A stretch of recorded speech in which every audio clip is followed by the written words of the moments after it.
My boyfriend texted, "Tonight, we need to have a serious talk." It sounded normal, but yesterday, my whole feed saw it, a public photo, cooking in another woman's kitchen. Who goes public like that, while still having a girlfriend? I froze, staring at the screen, my hands trembling. This wasn't gossip, not a paparazzi shot. He had posted it himself, grinning wide, looking every bit like a happy couple living together. I was 28, working in marketing in Boston, never imagining I would become the punchline like this.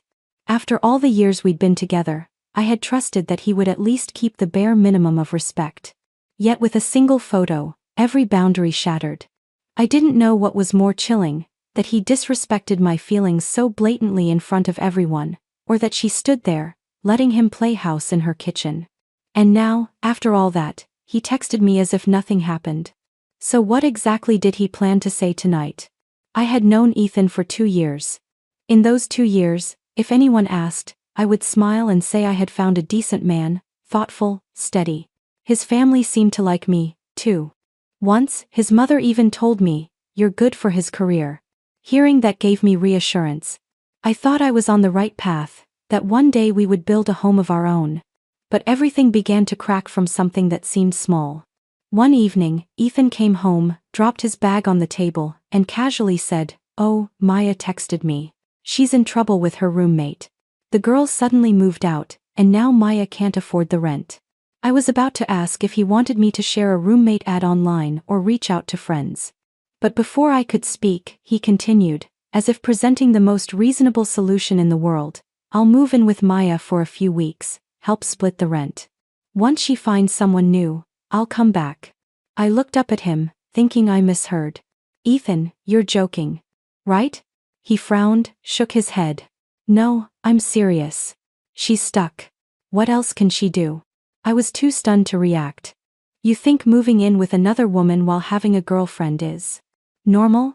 The look in his eyes made me shiver. There was no hint of guilt, only a strange pride, as if he expected me to feel grateful for his generosity. "Harlow, you're overreacting. This is friends helping each other," he said. "If you trust me, this shouldn't be an issue." I clenched my fists, trying to keep calm. "Ethan, this isn't about trust. It's about boundaries.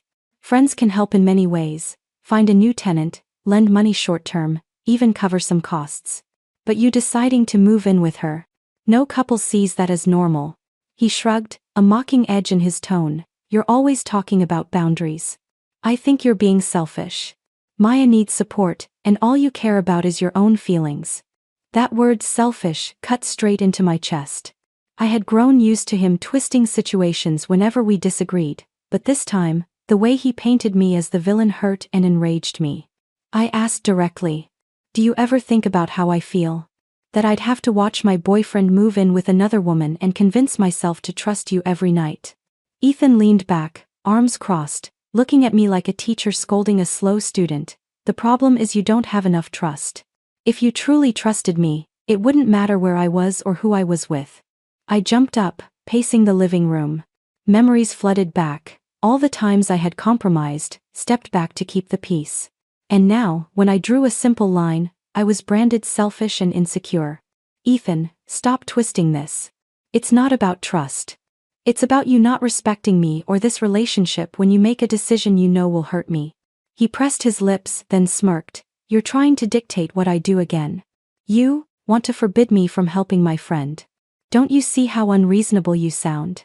The way he framed it, every word I spoke became control or lack of trust. I realized this wasn't a normal argument anymore. It was a mind game where Ethan deliberately cast me as the antagonist. That whole night, we argued.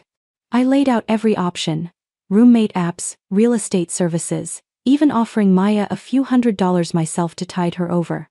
But Ethan dismissed it all, insisting, "The only effective way is for me to move in.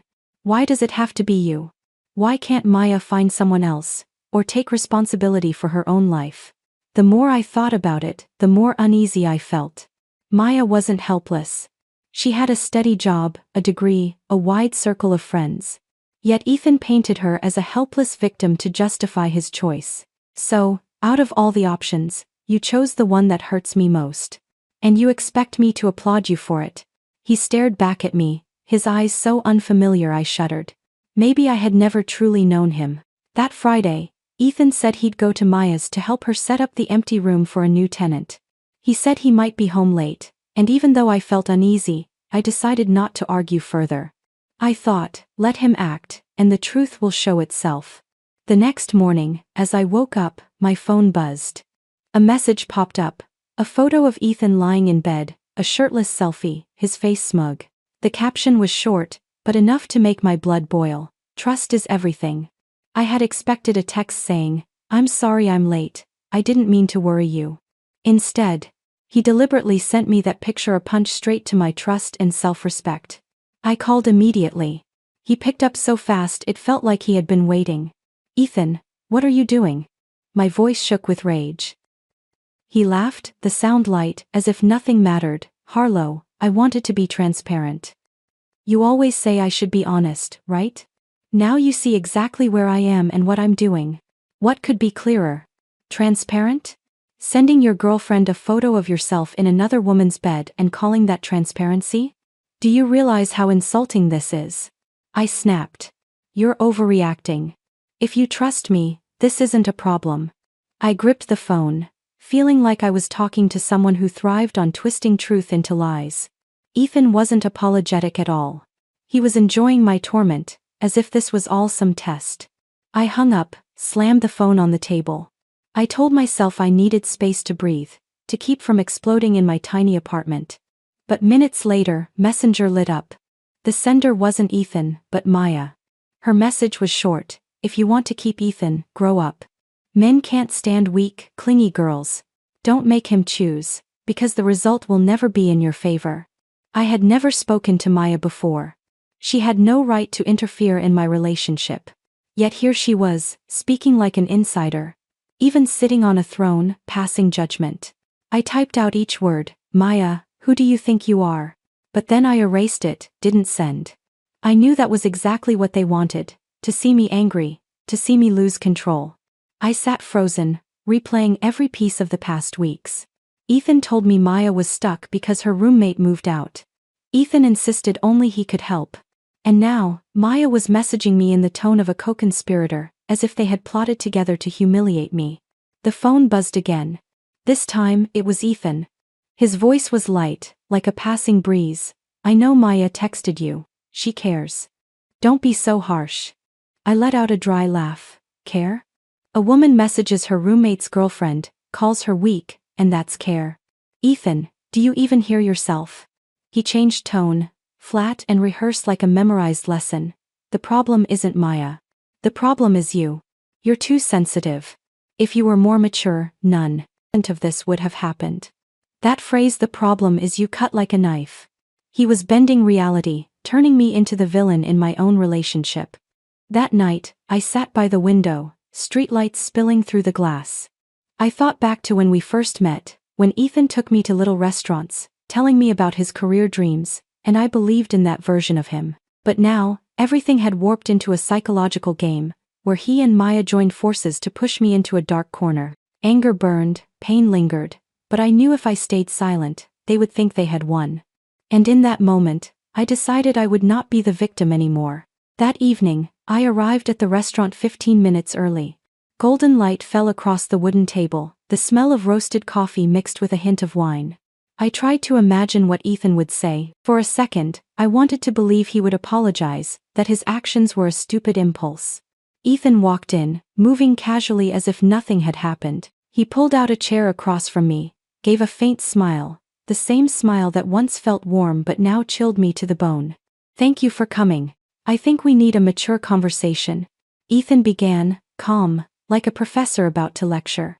I held his gaze without a word. I wanted to hear exactly how he planned to explain. He drew in a breath, then launched into a string of well-prepared lines. Harlow, every relationship needs trust and sacrifice. I feel your lack of trust. You act like I'm doing something terrible, when in reality, I'm helping an old friend through a hard time.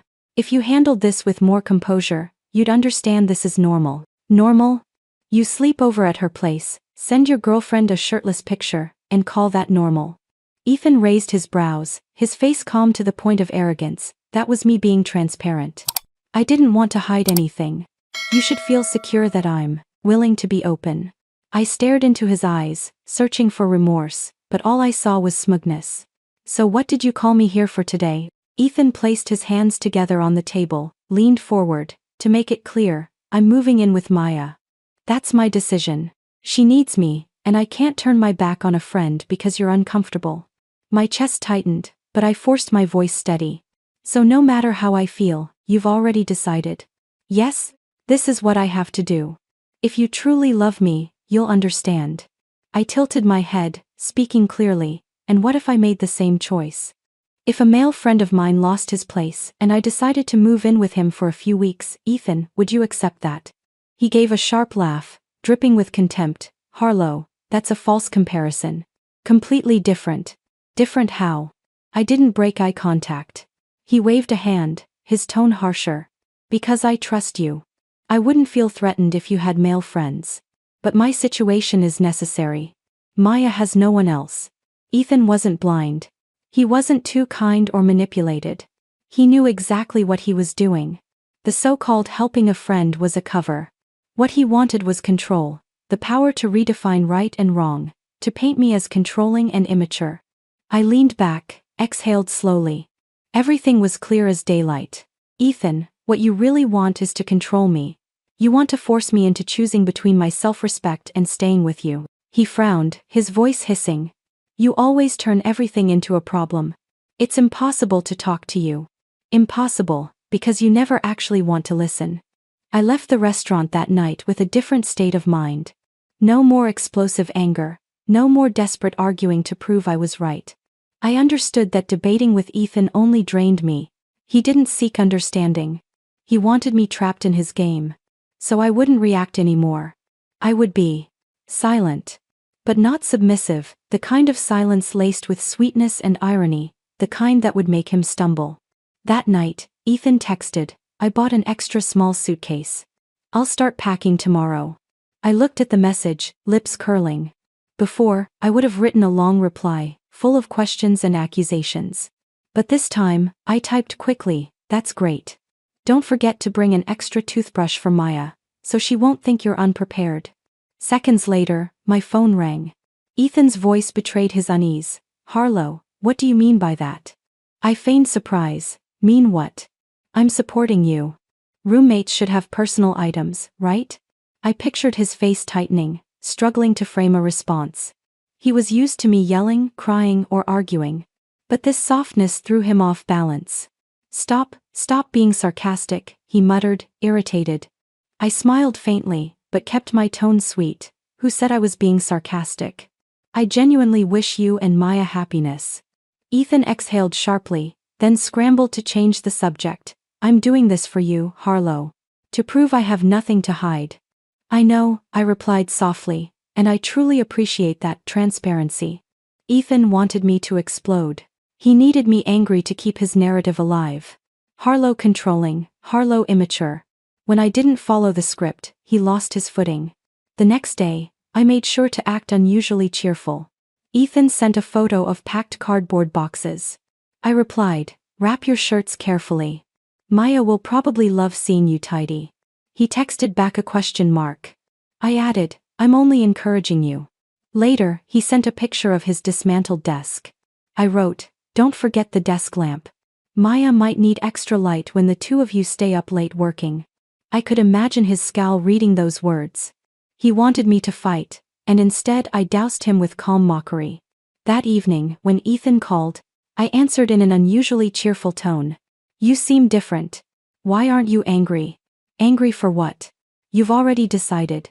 All I can do is support you. Then he pressed. Are you really okay? Very okay. I even feel relieved.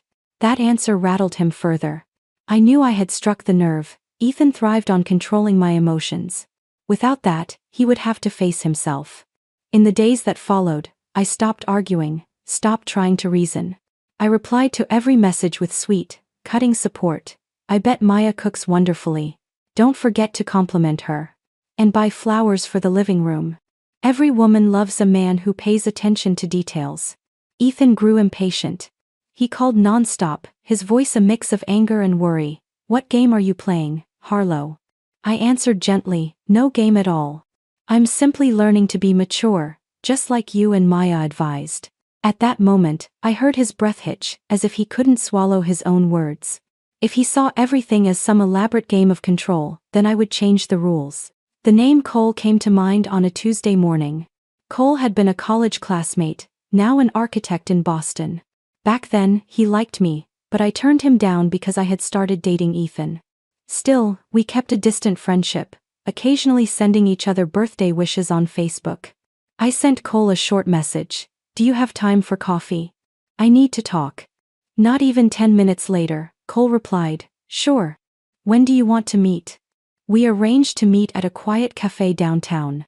When I walked in, Cole was already seated near the window, light spilling across his face, looking as steady as ever. "Harlow." Cole stood, his warm smile familiar. "It's been ages." I felt a strange relief being with someone who didn't judge, didn't play mind games. "I need some fresh air. Ethan, he's turning everything into a nightmare."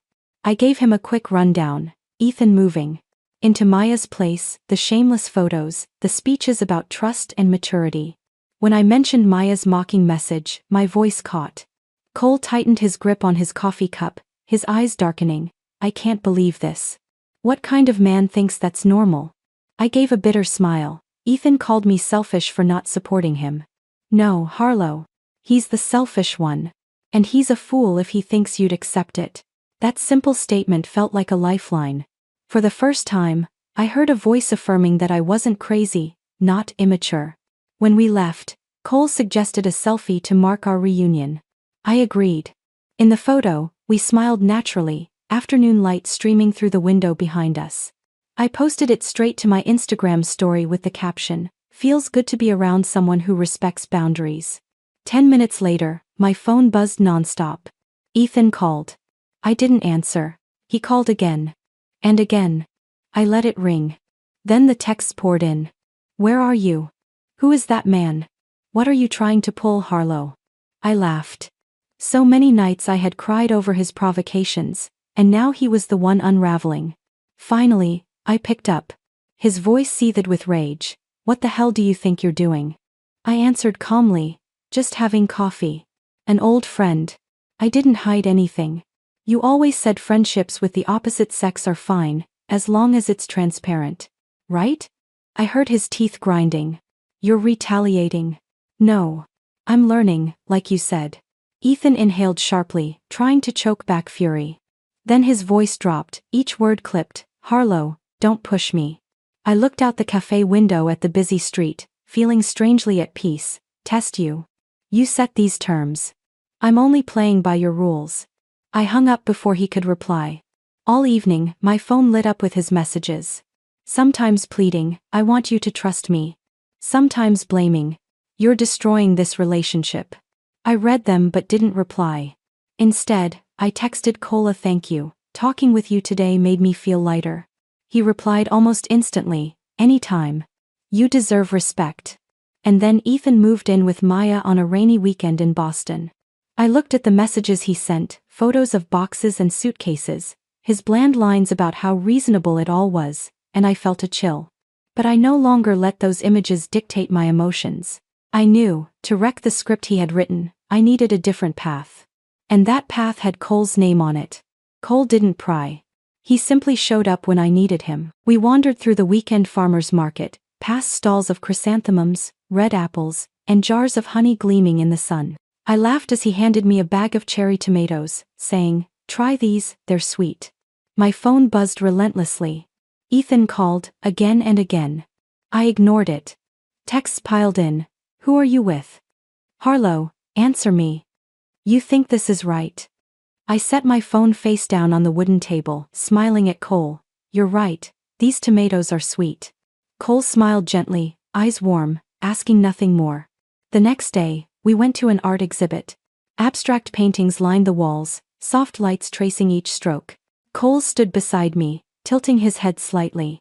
"Do you see yourself in this painting? Half light, half dark, but together they form something powerful." I froze. I had intended for Cole's presence to be part of a counterplay against Ethan. But his words carried a sincerity I couldn't ignore. I snapped a photo, our hands holding the exhibit catalog, captioned simply, "Being with someone who sees your worth priceless." This time, Ethan's reaction was explosive. My phone wouldn't stop buzzing. His texts read, "You're trying to provoke me. Harlow, don't act childish. Final warning, stop seeing that guy." I read, then smiled. I typed one. Reply, "You're with Maya. Remember?" Then I slipped my phone back into my bag, listening as Cole described his sketches for a new project. His voice was steady, unhurried, like our time together existed beyond any storm. But Ethan wasn't the only one unsettled. Maya began to show her irritation too. One evening, I stumbled across her story, a snapshot of her kitchen with the caption, "Some people can't handle when their boyfriends have female friends." Hilarious. I smirked. She was aiming it at me, flaunting the superiority she believed she had because Ethan was living with her. But to me, it only revealed Maya's own insecurity. I let the silence sit directly. Instead, I posted another photo, a coffee cup on the table, with Cole blurred in the background, bent over his sketches. Caption, "Some people don't need to tear others down to prove their worth." Within an hour, friends messaged me, "Harlow, you're going bold. Ethan must be losing it. Maya won't sit still either." I replied with a laughing emoji. That night, Ethan called, his voice almost a growl. "Why do you keep showing up with that guy?" I answered slowly, "Cole is an old friend. Didn't you say friendships with the opposite sex are fine if it's transparent? I'm being transparent with you. Don't twist my words against me. This isn't the same." "Why not?" I cut in, calm. "You moved in with another woman. I've only had coffee and gone to an exhibit with a male friend. If there's a difference, what is it?" I heard his breath quicken. "Harlow, I won't accept this." "You don't get to accept or not, Ethan," I said slowly. "You gave up that right the moment you moved in with Maya." I ended the call, leaving him to stew in the silence. In the days that followed, Cole and I kept meeting. We didn't always take photos, but each moment I shared was enough to show Ethan and Maya that I was no longer playing the role of the process, abandoned one in their story. And little by little, I realized, it wasn't Ethan's jealousy flaring. Maya was starting to feel her place slip too. One Thursday night, while I was scrolling through my phone before bed, a friend sent me a link. "Harlow, have you seen this? I think you need to." I tapped it. A newly created TikTok channel appeared, with a name that sounded like a joke, Roomy Vibes. And in every clip, I saw Ethan and Maya acting like some cute roommates. First clip, Ethan busy in the kitchen, Maya giggling as she filmed him flipping eggs in a pan. Caption, "When your roommate turns into a reluctant chef." Next clip, the two of them on the sofa, steaming mugs of coffee in front of them, Ethan saying something that made Maya burst into laughter. Caption, "Living with your bestie really is the best." Each image cut straight into my pride. Ethan had moved in with Maya openly, then turned it into a public show for the world to comment on, dropping hearts, calling them so cute, couple goals. My blood boiled. But instead of panicking, I calmly took screenshots, saving each clip. A thought flashed in my mind. Fine, Ethan. You like going public? Then let's go truly public. I opened the group chat with a few of Ethan's closest friends, the ones he always tried to impress as a model man. I sent every screenshot, with a short line. Maybe everyone should see a bit of Ethan's new life. I didn't stop there. I messaged his parents directly. His parents are very traditional and care a lot about family image, valuing family image and morals. I wrote, "Mr. and Mrs., I think you should know what Ethan is doing." 10 minutes later, my phone rang. It was Ethan's mother. Her voice trembled with anger. "Harlow, what is this? He's living like this." I answered gently, "I didn't want to make a scene, but since you're Ethan's mother, I thought you deserved to see." She held back heavy breaths. "He dares turn everything into a joke. Does he know how this ruins our family's honor?" Ethan had always been proud of his family, always boasting that he was his parents' pride. But now, that image crumbled. That night, Ethan texted me nonstop. First, "Why did you send that to my parents?" And finally, "You're destroying my life." I let the silence sit. I wanted him to sit alone, choking on the consequences of his own arrogance.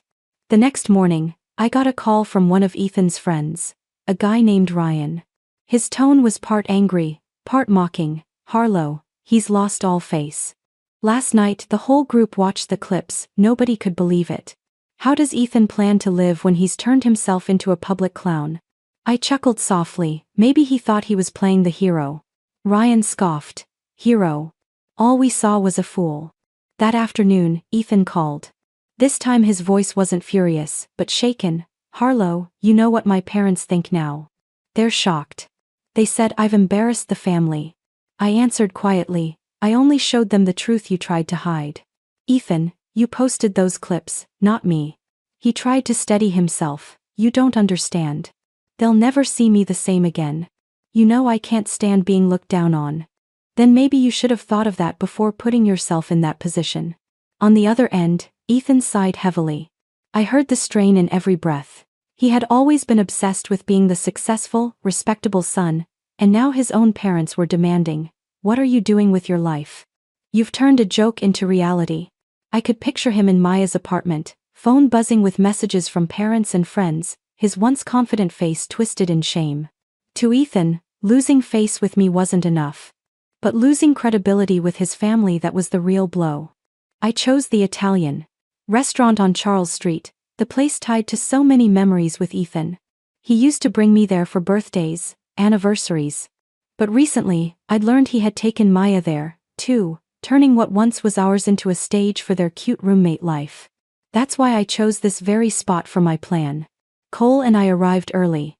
The restaurant was warm as always, golden candlelight glowing on brick walls, the soft clink of silverware, murmurs of conversation, and the aroma of garlic and tomato sauce. I picked a table by the window, prominent enough to be noticed the moment anyone walked in. Cole looked sharp in a smoky gray shirt under a navy blazer. He pulled out my chair with a warm smile. "Are you sure this is what you want, Harlow?" I spoke calmly, clearly. "This isn't a game.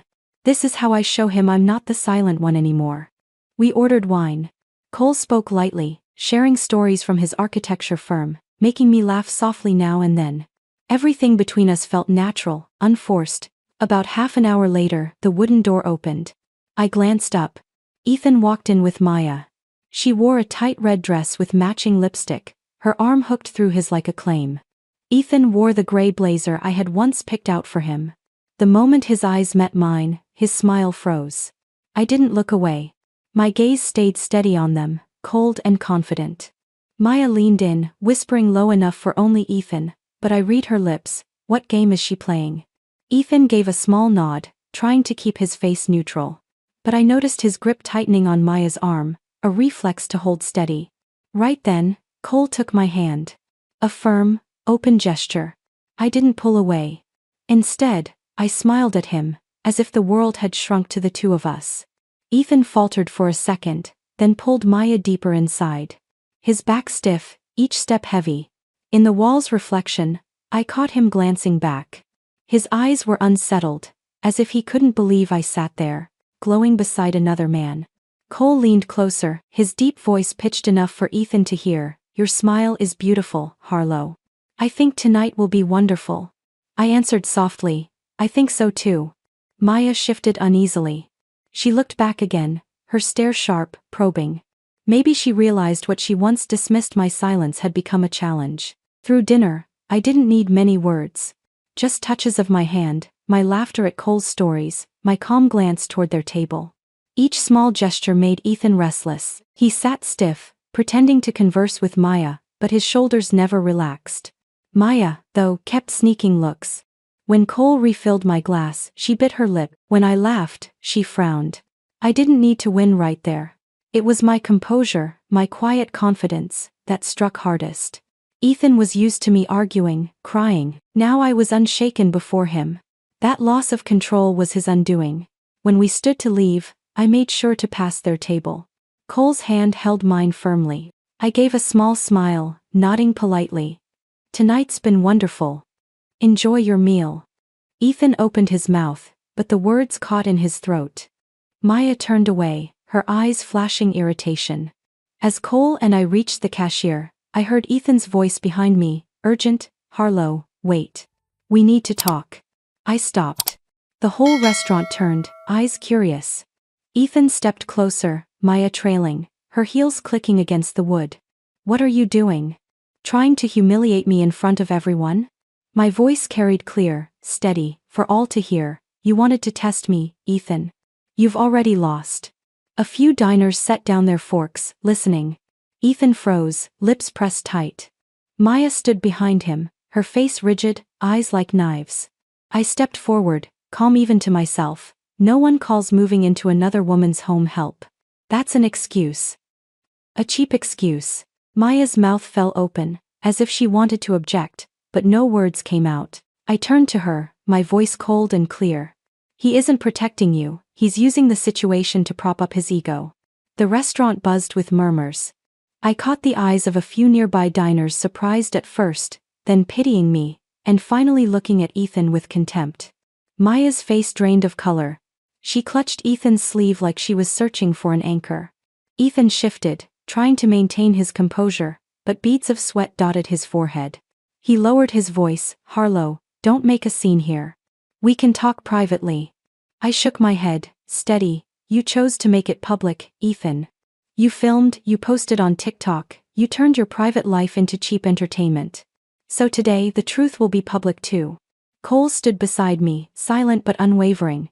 His grip on my hand was proof I wasn't alone. I turned to Maya again. You think you're special? You're a tool for him to prove he can do whatever he wants no matter who objects. Today it's me. Tomorrow, maybe someone else. Her eyes fluttered, the red lipstick on her lips paling fast. A diner nearby muttered loud enough, shameful. Ethan spun around, eyes blazing. This is private. No one else has any business here. I folded my arms, a cold smile crossing my lips. You're the one who made it public. You wanted an audience, didn't you? Now the audience has seen it all. Ethan's mask cracked in the very place that had once been his stage. Maya lowered her eyes, silent. After that night at the restaurant, things for Ethan spiraled faster than he expected. The TikTok clips I had sent to his family and friends spread beyond his circle. No one saw him as a model man anymore. Instead, he became a laughingstock. A week later, I overheard Ryan, Ethan's best friend, at a coffee shop with some former colleagues. He shot himself in the foot. Who moves in with a girl, flaunts it online, while still having a girlfriend? No one trusts him anymore. I didn't need to interfere. Rumors alone were enough to shatter the image Ethan had built. His family didn't stay quiet either. His mother called me, her voice trembling with disappointment. Harlow, I don't even know what to say. I thought you'd be the one to make Ethan grow up. But now, he's turned himself into a joke. His father hasn't even wanted to attend parish council meetings these past few days, too ashamed of the questions. I answered softly, I'm sorry for them. But this was Ethan's choice. Maya reacted differently. She began appearing less at his side. On her social media, their shared clips slowly disappeared, replaced with vague statuses. Sometimes you realize you were just a prop for someone else's ego. I wasn't surprised.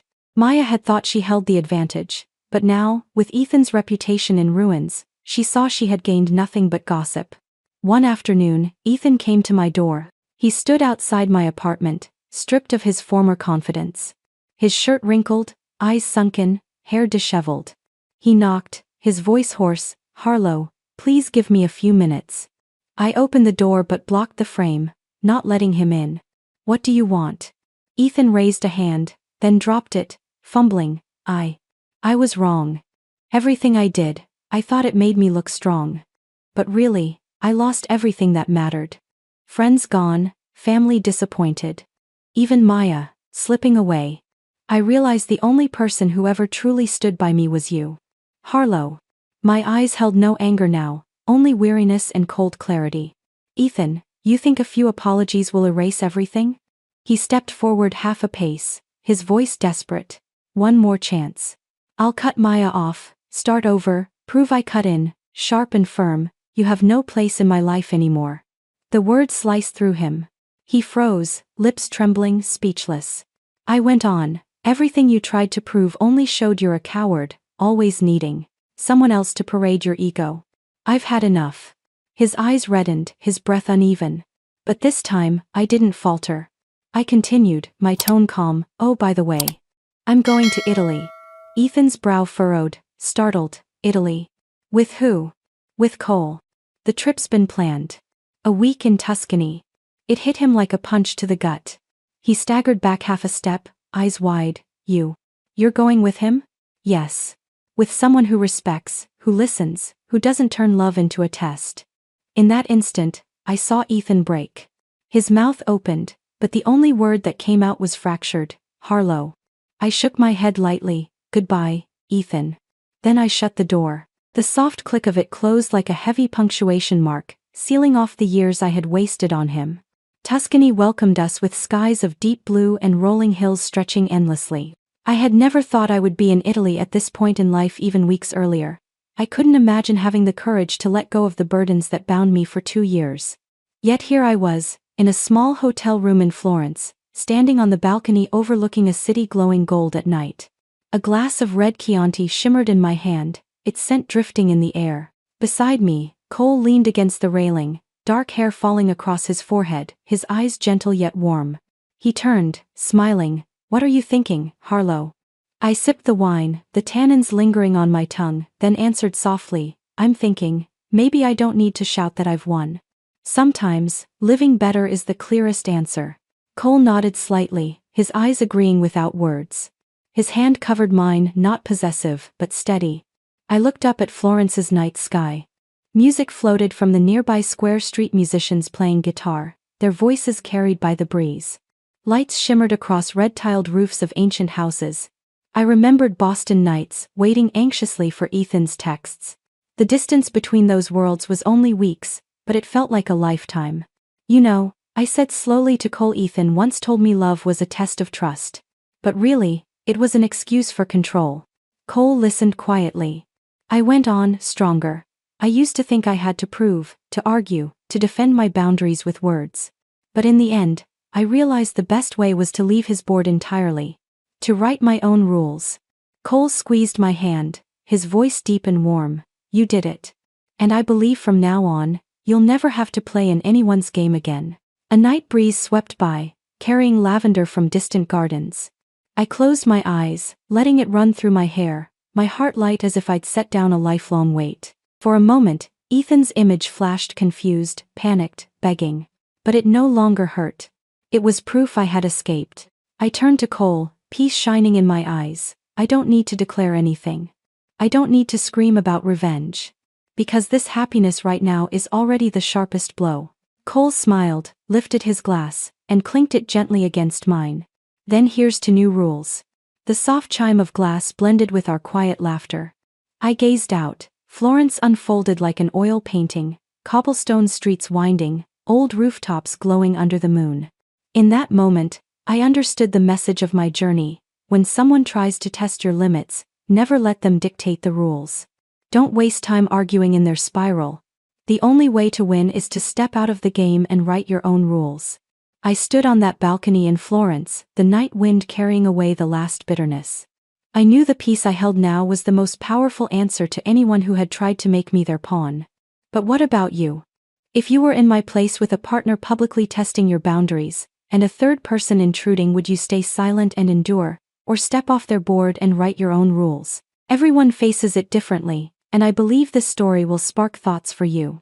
I'd love to hear your reflections after hearing my journey, and if you want to keep walking with me, exploring more stories of family, love, trust, and betrayal, stay tuned to the channel. Because every story here isn't a tale, but a mirror reflecting life, touching the heart, reminding us that living true to ourselves is always the bravest, most beautiful choice.